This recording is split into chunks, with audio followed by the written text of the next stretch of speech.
రాజకీయ పార్టీలు ఉన్నాయి.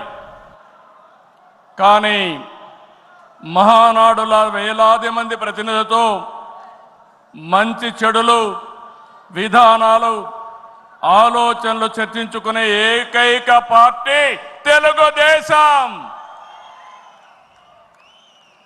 ప్రతిపక్షంలో ఉన్న అధికారంలో ఉన్న మహానాడు అంటే అదే జోరు అదే హోరు. మీ ఉత్సాహం చూస్తే నా మనసు ఉప్పొంగుతా ఉందని చెప్పి తెలియజేస్తున్నా. రాయలసీమలో మహానాడు అంటే తిరుపతిగా ఉండేది. ఇప్పుడు తొలిసారి దేవుని కడపలో, అది కూడా కూటమి ప్రభుత్వం ఏర్పాటైన తర్వాత తొలి మహానాడు కడపలో ఏర్పాటు చేసుకుంటున్నాం.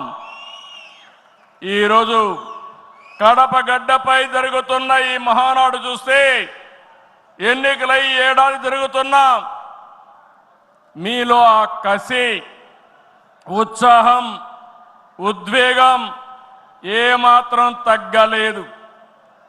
నేను చాలా మహానాడు చూశాను.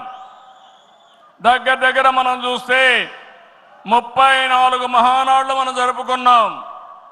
2 మహానాడులు డిజిటల్గా జరిగాయి. అయితే ఈసారి కడపలో, దేవుని గడపలో జరిగే మహానాడు ఒక చరిత్ర సృష్టించబోతుంది.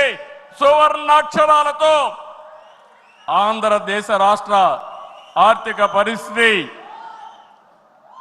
ఒక దిశ నిర్దేశిస్తుందని చెప్పి తెలియజేసుకున్నా. ఈరోజు చల్లని వాతావరణం.